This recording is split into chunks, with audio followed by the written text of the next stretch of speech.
In this short video, we wanted to introduce you to the different techniques which are included in the guided flow that's coming next.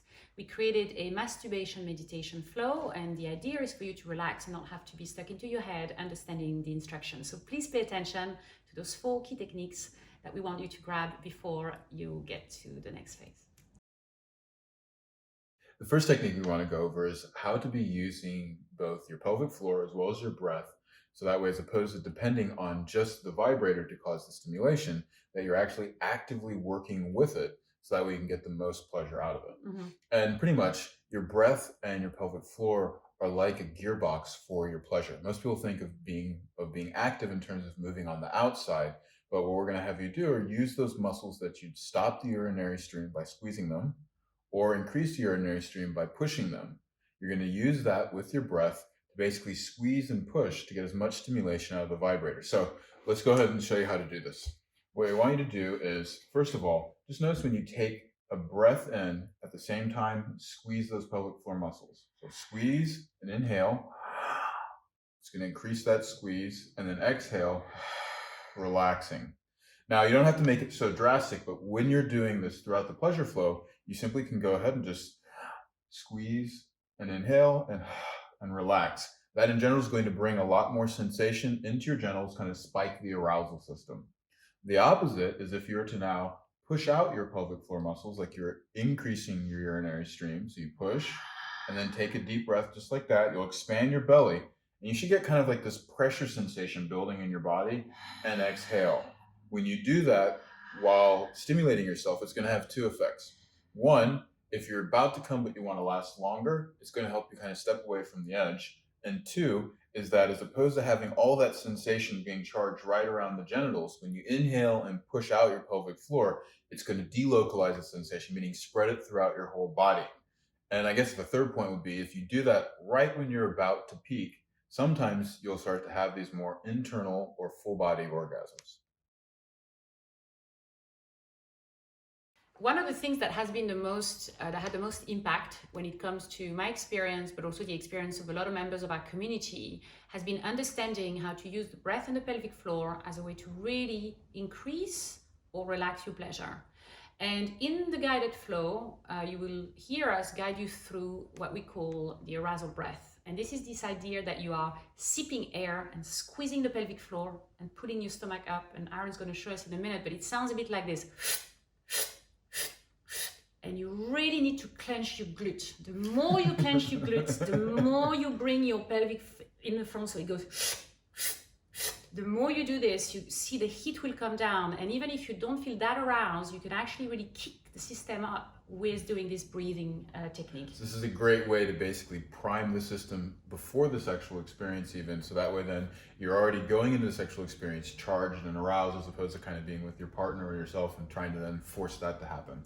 So the way that we do this is, I want you to just squeeze those muscles you'd use to stop your urinary stream, and take a deep breath in, and then relax out. Okay, so that's the easy version of it.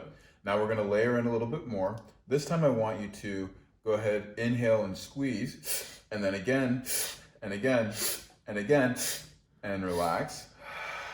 Now what I want you to do is you're going to bring your hips into it a little bit. And while you bring your hips into it, flex those glutes. You notice when you flex your glutes, it already kind of, brings some thrusting power into it. So you're going to inhale, squeeze, and flex the glutes.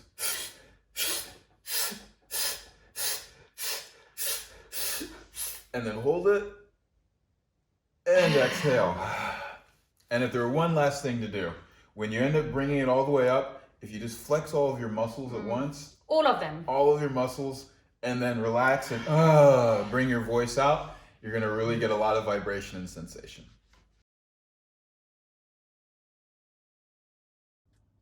The sipping practice is one of the most important practices that I have learned and that had the most impact on our community when it comes to experience pleasure. And this is because when we experience penetration, if you think about it, very often you have one person who's passive and the other person is pushing into them. If you think of the way that you go towards food with your mouth, you always reach out for what you want and then you bring it in. You have that desire to go towards what you really want. So with the body, both during the sexual experience, but also during arousal, it's really important that your partner leaves enough space between you and them in order for you to go towards also what's coming to penetrate you. And when it comes to a vibrator, it should be the same principle. So instead of jamming it in and pushing it in like 3 seconds, what we want to introduce you to is a technique that actually makes your genitals grab the object and slowly bring it in its own pace, also providing from the get-go for more pleasure and more satisfaction. So how does it work? Well, the first thing is that has a nice curve on it, which is excellent because it allows when you make contact to either the anus or the vagina, we're just not physiologically designed to go straight in. So instead, we're able to just curve and introduce the object and hold it there for a little bit, because this is now going to be able to get your orifice to be able to relax. Once you've done that, then we start what is called the sipping practice. And the first step is getting the orifice to open, whether it's the vagina or anus, and you're going to do that by pushing out the muscles you'd use to increase your urinary stream. And you can take a deep breath in. You can put your hand in between your legs now to get the feeling, and then maybe use a mirror if you want to have a proper look, because it's actually really fascinating to see how much your body can change when you use your breath. Yeah. So what you'll do then is, once you've kind of located them, is that you're going to do that inhale into the belly, pushing out, and just feel how that's going to open up.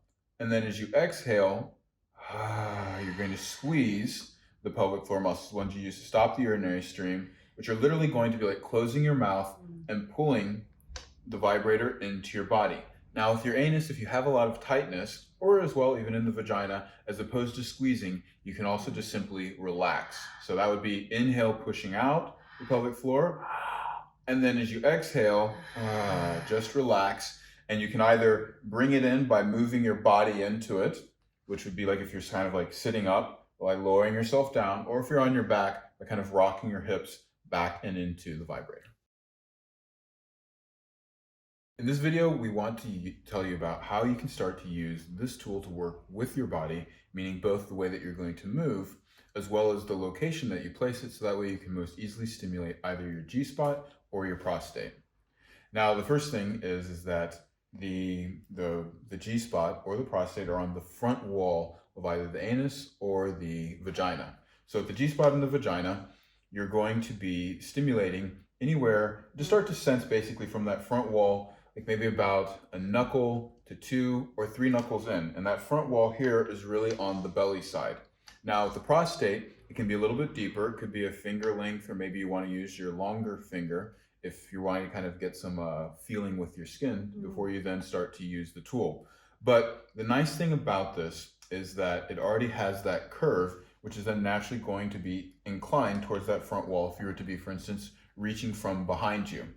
Now, it's also important to note that you might not actually feel it at the beginning, because both of these places in the body, they really come online once the arousal system kicks in, meaning stimulate your clitoris, get yourself highly aroused, and then notice that normally you're going to have a lot more sensitivity inside than if you just go in, because this is going to bring a lot of blood flow there. And when you get that blood flow, there's a lot more oxygen, there's a lot more blood pressure, which means that then this area, especially with the G-spot, is going to be a lot more active. And it's the exact same thing with the prostate. Stimulate yourself to the point that you're actually hard and erect, and then go ahead and go on and start to stimulate. Now, in terms of the ways that you can start to move the body, the same way that we don't, if you're just going in and out, you're not going to be really kind of hooking in and stimulating that front wall. So instead, actually keep the tool relatively still. It's inside of you, and you're going to start to rock your hips backwards and forwards. So that way then you're moving against the tool. One of the things that we could recommend that you do, you start, relaxing the body. I found that if you place the tool, because it vibrates, remember, all the way, so you can just place it there, it's in the right position to then enter. That will create a lot of stimulation. It also means vibrating the clitoris stay aroused, there. Exactly. Yeah. And then from there, you slowly do the sipping practice, you hook it in, and at that point, you can turn on your front, because it means you have access to your clitoris, and you can relax, and there you can do this motion, which can be either increasing sensation or pushing out and then relaxing. So you are twisting your hips, you are clenching the pelvic floor, you're using the breath, and you're really involving in the entire body in this, and that's what's going to really start generating new sensations. And if you are a person possibly that you don't want to be lying down and have the feeling that you're being taken from behind, then you can also be on your knees or standing up even, and then stimulating, for instance, if you want room for the penis, from behind. And as you're doing this breathing, really bring in your voice. That's going to bring a lot more sensation to the body and also increase a lot of arousal in the system.